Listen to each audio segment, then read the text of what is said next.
What's going on, guys? Welcome back to the channel, Pete's Carport. So today I'm actually going to need some of your guys' help, because if you watched the last video on the Mercedes S500, I went ahead and did some code reading and came up with several conclusions to why my car is not wanting to take off. So the car starts up, idles fine. If you rev it, it does drop in RPMs almost to a stall out. And one of the codes that was coming up several times, or more than one time, on the code reader was EGR. So what I did was I went ahead and took the EGR valve apart and cleaned inside the area, cleaned the EGR valve, replaced the gasket, and replaced the EGR valve. One thing that I had mentioned in the last video is the vacuum line was not hooked up to the EGR valve, and I thought it was one that connected directly to the manifold. I'll be showing you guys that in a second, but I'm almost positive that's not where it goes. I've done a ton of research online and can't find any diagram that explains exactly where each one of the vacuum lines goes, and I think that's what's giving me those codes. So I'm not sure that that's what's giving me the poor acceleration on the pedal. Now let me explain to you exactly how it's going. I'll show you guys all the other codes, so if any of you guys can chime in the comments if you've had this issue, but we are going to try to narrow it down today. If it doesn't happen today, please comment in the video down below what you think it is. Even if it's something that, even if I get the car running perfect today on this video and you see something that needs to be fixed, please let me know. But basically, when I put it into drive and I go to take off, it's almost like it's in super limp mode, like no power at all, one cylinder it feels like, and then it'll start to pick up speed and it'll slam into gear. And then once I get up to about 40, 50, it has a little more power, but it's still lacking in the acceleration that it should have. So I'm gonna go ahead, pull the car around here. What we're gonna do is I'll show you guys all the codes that I had in case you didn't see that video. And then we're gonna start with pulling the spark plugs.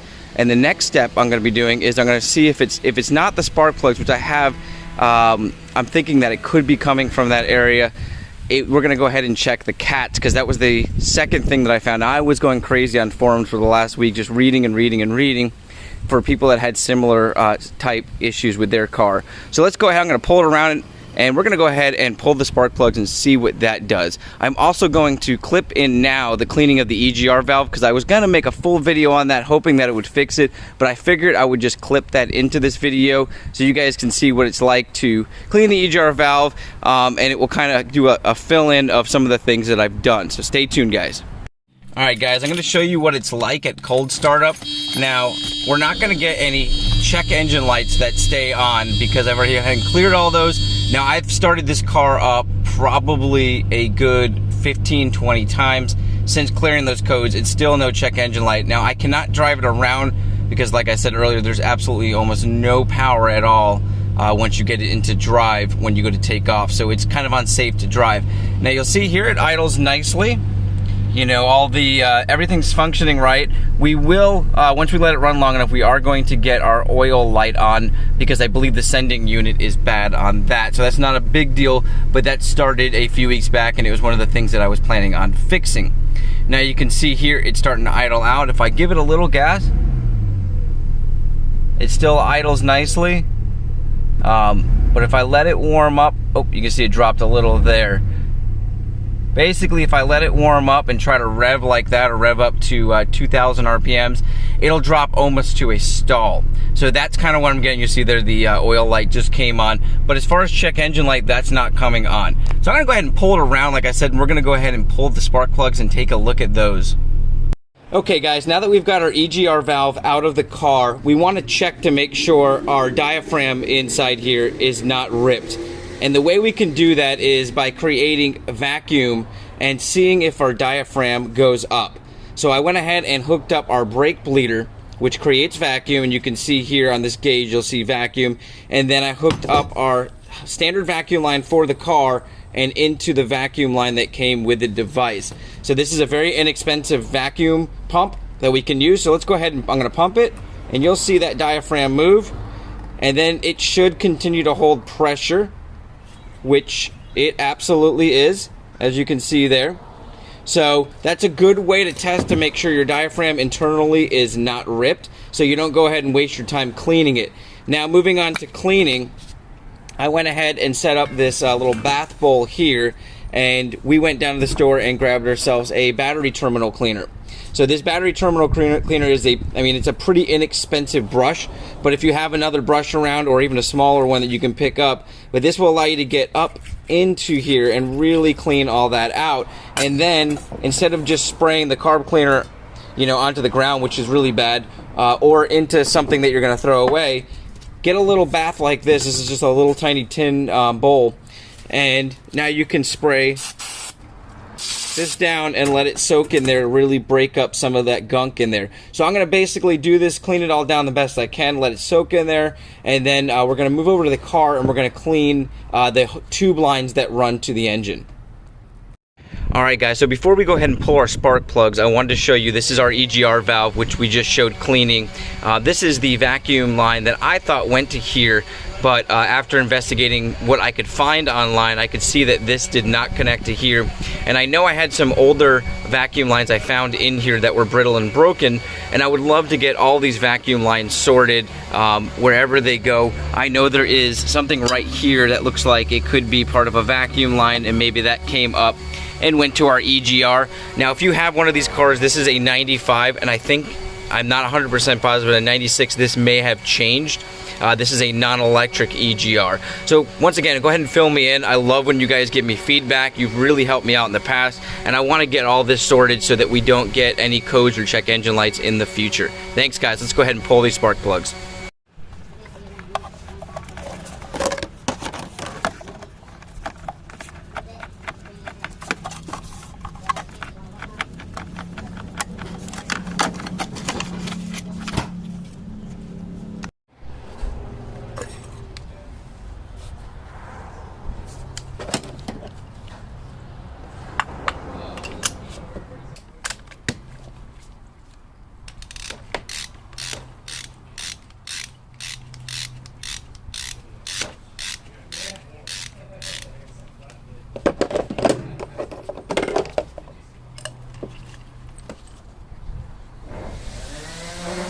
So as you can see here, there's quite a few of these plugs that have actually fouled out.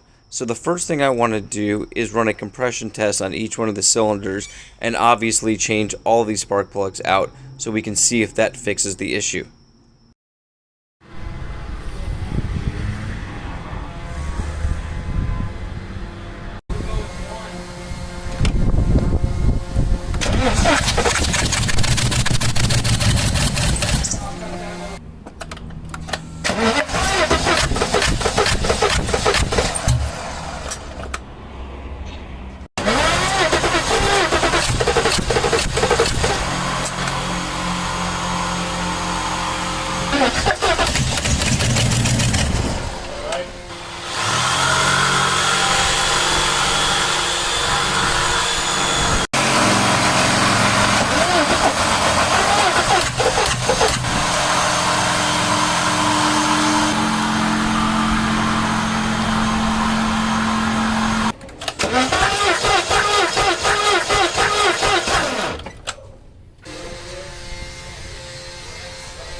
Well guys, unfortunately, as you saw there, taking the plugs out, cleaning them down, putting them back in did not resolve the issue. I am going to be picking up plugs tomorrow. Unfortunately, the ones the store had, they gave me the wrong plugs, so I didn't have time to go back down and swap them out.